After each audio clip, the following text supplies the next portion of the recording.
Welcome friends, स्वागत है आपका आपके अपने यूट्यूब चैनल एग्जाम 5G में। अब वक्त है दोस्तों समझने का।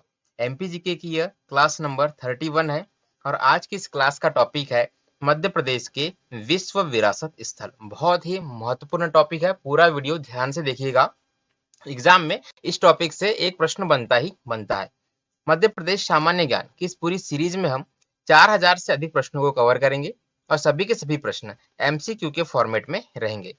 तो जिन बच्चों ने एमपीजीके का सिलेबस एक बार पढ़कर खत्म कर दिया है, वे हमारी इस क्लास को प्रैक्टिस सेट के तौर पर ले सकते हैं। और जिन बच्चों ने एमपीजीके का सिलेबस नहीं पढ़ा हुआ है, तो उनके लिए मैं प्रश्नों के साथ में कंसेप्ट और डिटेल डिस्कस करते हुए चलूंगा, ताकि वे अपनी नोट्स बना सके और साथ ही यह भी आइडिया लगा सके कि जब वे किसी भी रेफरेंस एमपीजीके की बुक को रीड करेंगे तो किस तरीके से उन्हें पढ़ना है। चलिए आगे बढ़ते हैं, देखते हैं कि हमारी यह क्लास एमपीपीएससी प्रीलिम्स वाले बच्चों के लिए, एमपी पुलिस के बच्चों के लिए और जो बच्चे व्यापम के अन्य एग्जाम्स की तैयारी कर रहे हैं जिसमें कि एमपीजीके का सिलेबस होता है, बहुत ही महत्वपूर्ण होने वाली है हमारी यह सीरीज, जो कि एमपीजीके की है। एमपीपीएससी 2020 के नए सिलेबस पर आधारित है। आपको पता होना चाहिए कि 2020 के लिए एमपीपीएससी का सिलेबस चेंज हुआ है, तो उस सिलेबस पर आधारित हमने सीरीज को तैयार किया हुआ है। ठीक है, चलिए आज की इस क्लास का पहला प्रश्न देखते हैं। यूनेस्को की विश्व विरासत की सूची में शामिल मध्य प्रदेश के स्थलों की संख्या कितनी है? यानी कि मध्य प्रदेश में कितने स्थान ऐसे हैं जो कि यूनेस्को की विश्व विरासत सूची में सम्मिलित है, यह पूछा जा रहा है। तो इस सवाल का सही जवाब है ऑप्शन नंबर बी।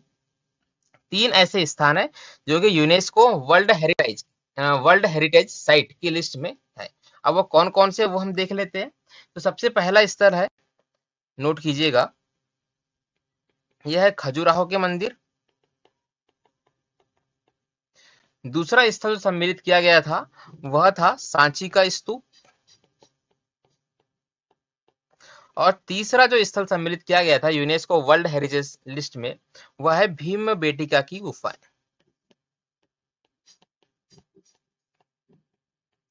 तो ये तीनों ही जानकारियां आपको पता होनी चाहिए। ठीक है, और इन्हीं तीनों जानकारियों के आसपास आज की इस क्लास के सारे प्रश्न घूमने वाले हैं और यहीं से प्रश्न जो है वो बनते हैं। चलिए अगला प्रश्न देखते हैं। यूनेस्को की विश्व विरासत की सूची में सम्मिलित मध्य प्रदेश का पहला स्थान कौन सा है? सॉरी सबसे पहला स्थान कौन सा सम्मिलित किया गया, यह पूछा जा रहा है। ऑप्शन है आपके खजुराहो के मंदिर, भीमबेटका की गुफाएं, सांची के स्तूप और बाघ की गुफाएं। तो आपको पता होना चाहिए बाघ की गुफाएं इस लिस्ट में सम्मिलित नहीं है। अब हम बाकी जानकारी के बारे में देखते हैं। तो इसका सही जवाब है ऑप्शन नंबर ए। खजुराहो के मंदिर को सबसे पहले सन 1986 में सम्मिलित किया गया था। कहां पर? इस सूची में। ठीक है, उसके बाद सांची के स्तूप को सम्मिलित किया गया 1989 में, और उसके बाद भीमबेटका की गुफाओं को सम्मिलित किया गया सन 2003 में। तो साथ ही ये जानकारी भी आपको पता होनी चाहिए, इसे आप अपने नोट्स में लिखते हुए चलेंगे। नोट्स कैसे बनाना है ये मैंने अपनी जस्ट पिछली क्लास में आपको बताया। एक सैंपल नोट्स भी मैं आपके लिए बनाकर लेकर आया था। यदि आपको नोट्स बनाने का कोई भी प्रभावी तरीका समझ में नहीं आ रहा है, तो आप वहां से एक रेफरेंस के तौर पर उस नोट्स को देख सकते हैं। ठीक है, अगला प्रश्न देखें। प्रसिद्ध विश्व प्रसिद्ध खजुराहो के मंदिरों में सबसे बड़ा मंदिर कौन सा है? खजुराहो का मंदिर, ठीक है, कहां पर है यह? खजुराहो का मंदिर हमें छतरपुर जिले में देखने को मिलता है। ठीक है, छतरपुर क्या है? डिस्ट्रिक्ट का नाम है। अब यहाँ पर बहुत सारे मंदिर हैं, इनमें से सबसे बड़े मंदिर के बारे में पूछा जा रहा है। सबसे बड़ा मंदिर है कंदरिया महादेव का मंदिर। ठीक है, ऑप्शन नंबर बी इस सवाल का सही जवाब है, जो कि लगभग 31 मीटर ऊंचा है। ठीक है, इसको भी आप याद रखना है। अगला प्रश्न देखते हैं। खजुराहो स्थित लक्ष्मण मंदिर का निर्माण किस चंदेल शासक के द्वारा करवाया गया, यह पूछा जा रहा है। यदि सीधा सीधा एग्जाम में प्रश्न आए कि लक्ष्मण मंदिर किस स्थान पर स्थित है, तो उसका सही जवाब क्या होगा? खजुराहो। यहाँ पर क्या पूछा जा रहा है कि इसका निर्माण किस शासक के द्वारा करवाया गया है? तो शासक का नाम है यशोवर्मन चंदेल।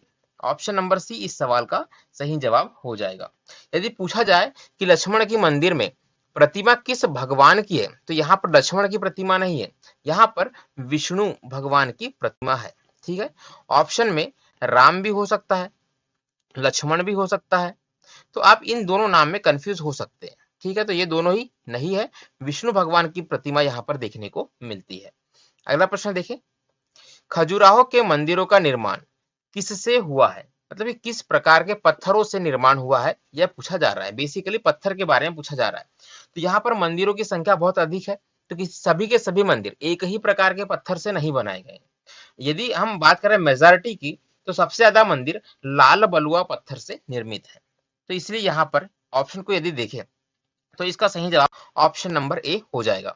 मैं आपको फिर से बता दूं कि सिर्फ इसी प्रकार के यानी कि लाल बलुआ पत्थर से ही सारे के सारे मंदिर नहीं बने, लेकिन मेजोरिटी अधिकतर संख्या जो है इस प्रकार के पत्थरों से बने हुए मंदिरों की है।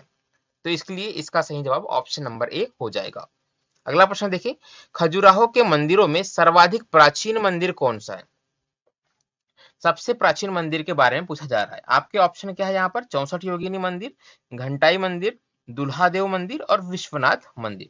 तो ऑप्शन नंबर ए इस सवाल का सही जवाब हो जाएगा, 64 योगिनी मंदिर। यह सबसे पुराना मंदिर है, कहाँ का? खजुराहो का। यदि इस मंदिर के बारे में बात की जाए कि इसका निर्माण किस प्रकार के पत्थरों से हुआ है, तो इसका निर्माण ग्रेनाइट है ना, ग्रेनाइट पत्थर से हुआ है, ना कि लाल बलुआ पत्थर से। ओके, अगला प्रश्न देखते हैं।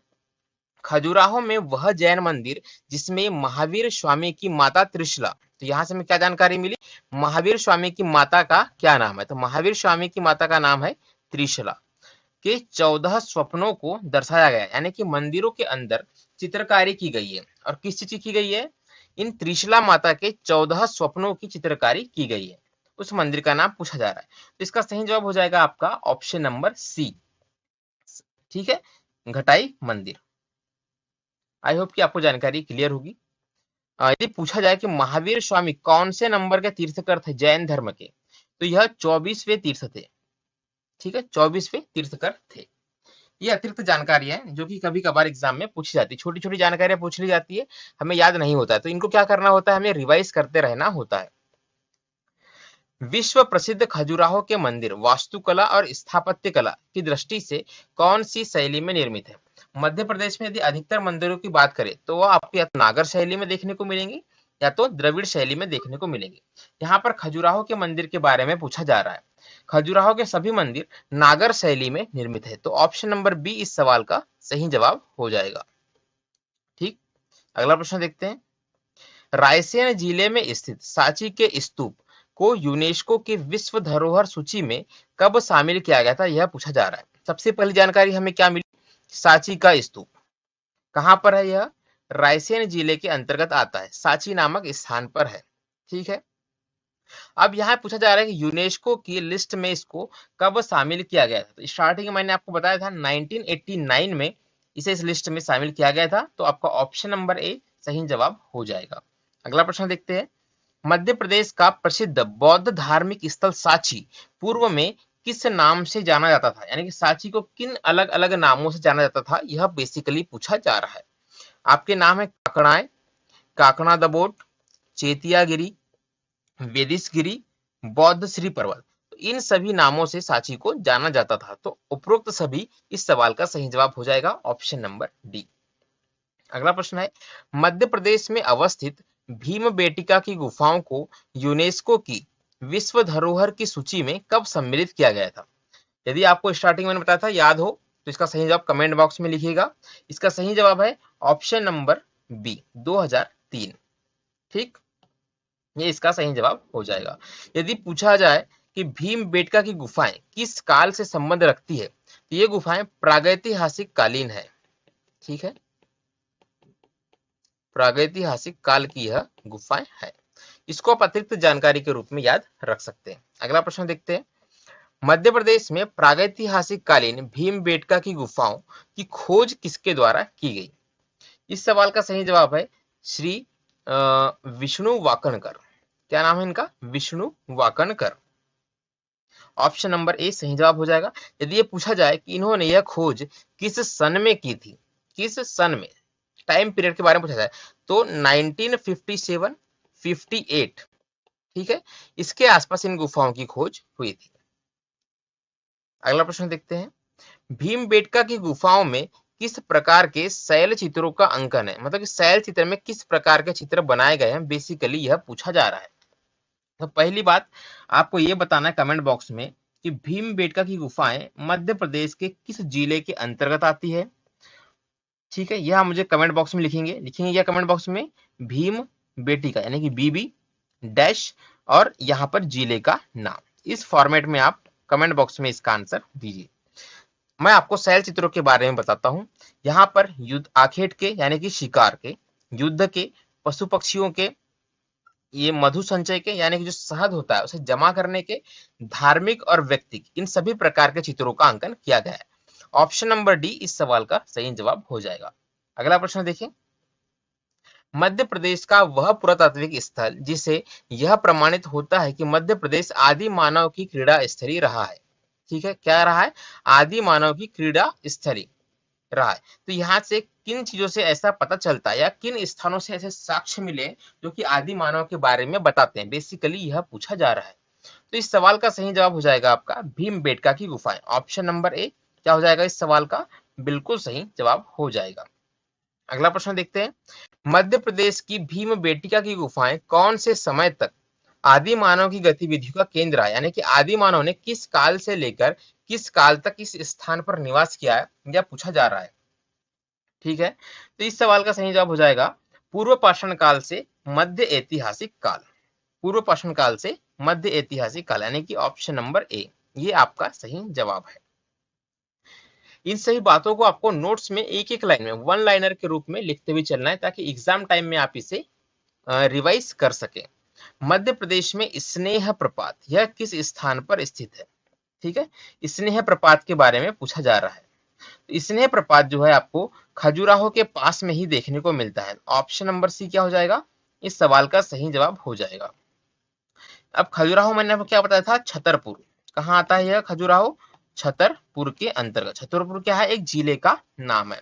छतरपुर से एक क्वेश्चन और बनता है कि भीमकुंड यह किस स्थान पर स्थित है, भीमकुंड।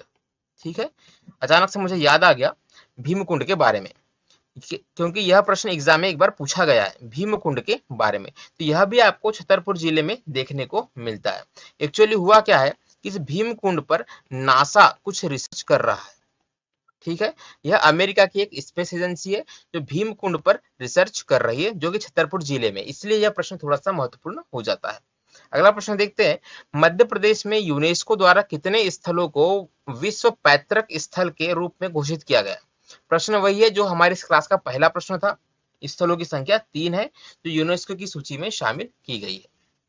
ठीक है, अगला प्रश्न देखिए, भेड़ाघाट जलप्रपात किस जिले में स्थित है। भेड़ाघाट जलप्रपात के बारे में पूछा जा रहा है। तो सबसे पहले मैं आपको भेड़ाघाट जलप्रपात के बारे में बताता हूँ। ठीक है, इसका सही जवाब हम सबसे लास्ट में देखेंगे।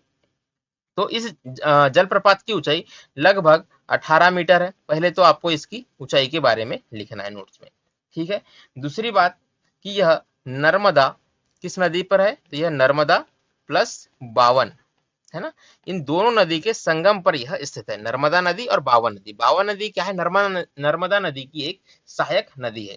यहीं पर एक बहुत फेमस स्थान है जिसे हम बंदर कूदनी के नाम से जानते हैं। यह भी एग्जाम में कई बार प्रश्न पूछ जाता है कि बंदर कूदनी किस स्थान पर स्थित है। ठीक है, आइए अब हम इस सवाल का सही जवाब के बारे में जानते हैं, जो कि ऑप्शन नंबर डी है, जबलपुर। जबलपुर के निकट ही हमें भेड़ाघाट जलप्रपात देखने को मिलता है।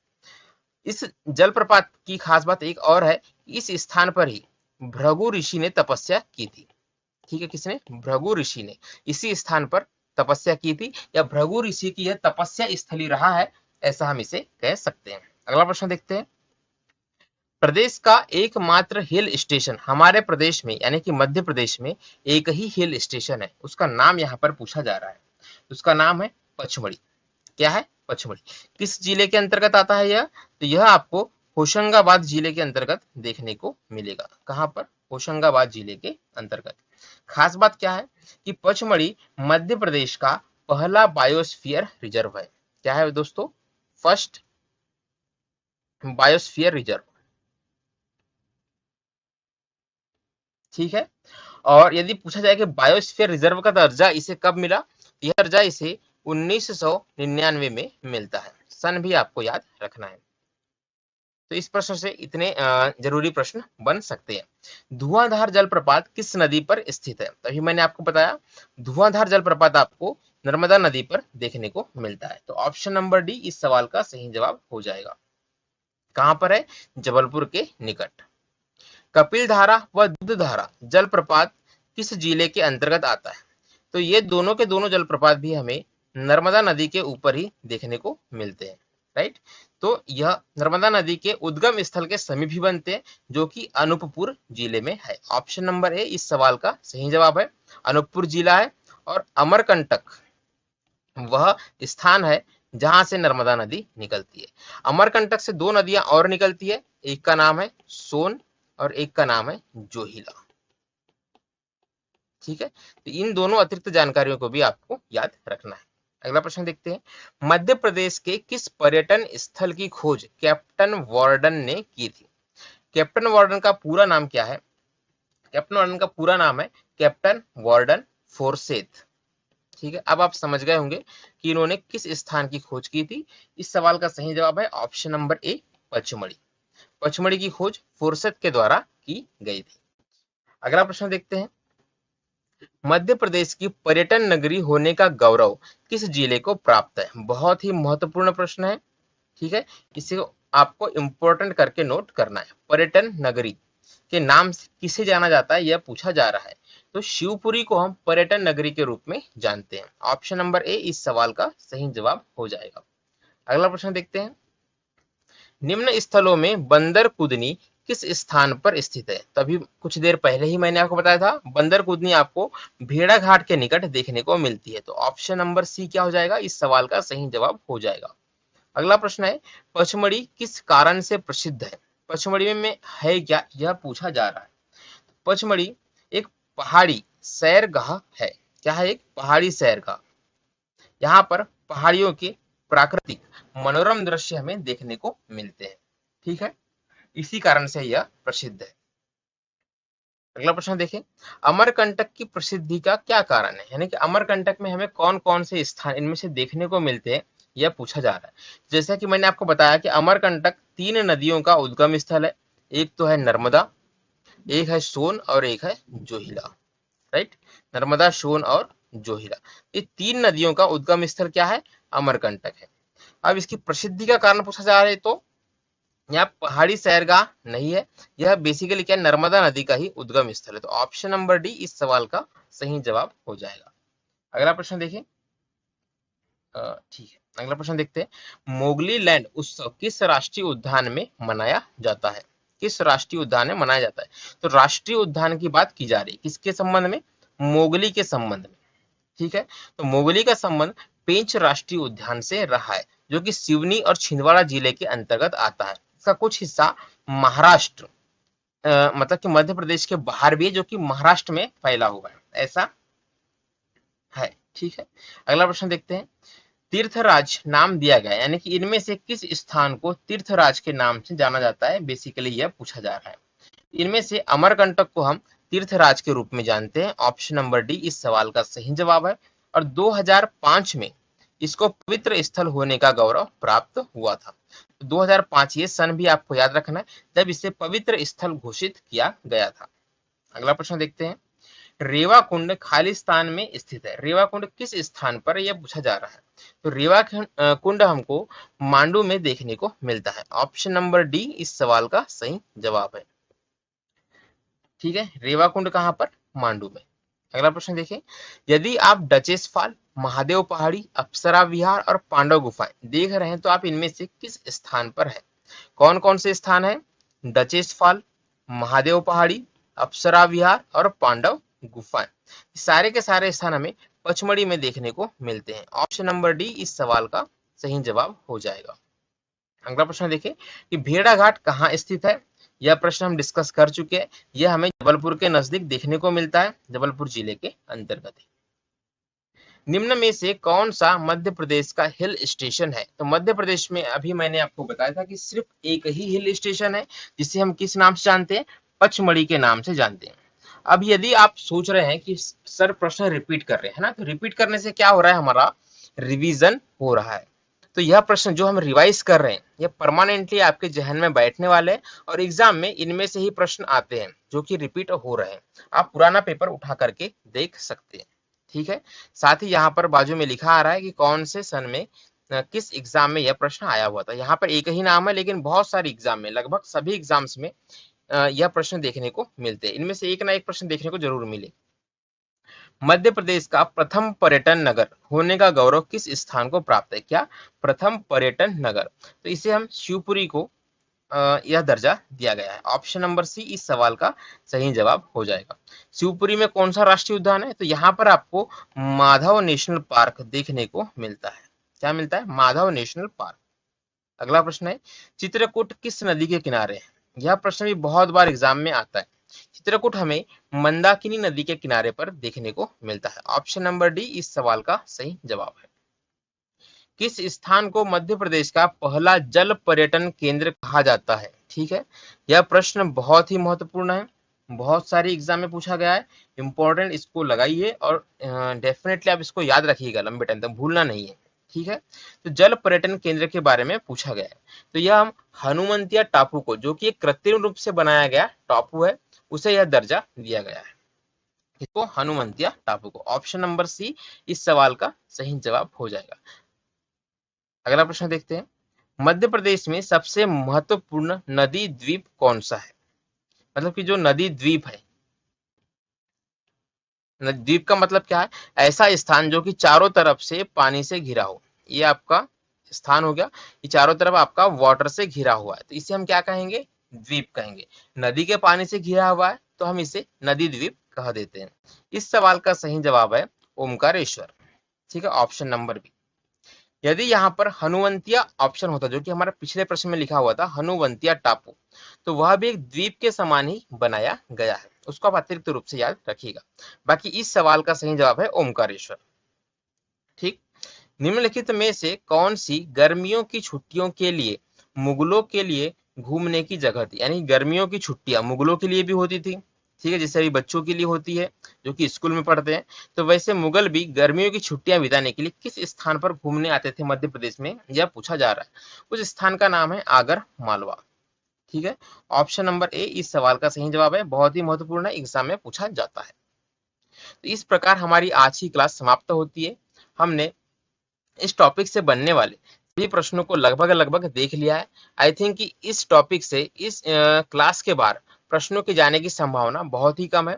प्रश्नों के बहुत सारे वेरिएंट हमने देखी, घुमाकर किस प्रकार से प्रश्नों को पूछा जा सकता है। हमने अपने इस चैनल के लिए 1000 सब्सक्राइबर का टारगेट रखा हुआ है।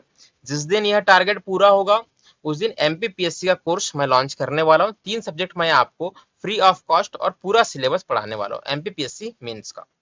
ठीक है, यदि आज की क्लास अच्छी लगी हो तो लाइक कर सकते हैं, शेयर कर सकते हैं, हमारे यूट्यूब चैनल को सब्सक्राइब कर सकते हैं ताकि हमारी आने वाली वीडियोस की नोटिफिकेशन आपको मिलती रहे। आप हमारे साथ टेलीग्राम पर भी जुड़ सकते हैं, ये हमारे टेलीग्राम ग्रुप का नाम है। टेलीग्राम ओपन करके आप सिंपली इसे जैसा लिखा हुआ है यहाँ पर इसी तरीके से आप इसे सर्च कीजिएगा, आपको हमारा ग्रुप देखने को मिल जाएगा, ज्वाइन कर लीजिए। डेली करंट अफेयर में वहां पर शेयर करता हूँ, साथ ही हमारी क्लासेस की पीडीएफ आपको वहाँ, पीडीएफ नहीं करना चाहिए, पीपीटी में वहां पर शेयर करता हूँ। पीपीटी इसलिए करता हूँ ताकि आप उसे एडिट कर सके, अपने हिसाब से आप उसके नोट्स बना सके। जो लोग पीसी वगैरह यूज कर सकते हैं वे उसी को एडिट करके वहां पर अपने हिसाब से नोट्स तैयार कर सकते हैं, या प्रैक्टिस सेट के तौर पर, वहां खाली सिर्फ प्रश्न प्रश्न ही होते हैं ना, डिटेल नहीं होती है, तो आप उसे बाद में प्रैक्टिस सेट के तौर पर हमारी क्लास को देखने के बाद फिर से एक बार यूज कर सकते हैं, ताकि आपको प्रश्न जो है कितना समझ में आया आप अपने आप को जांच सकते हैं। आज का हमारा वीडियो देखने के लिए आपका बहुत बहुत धन्यवाद।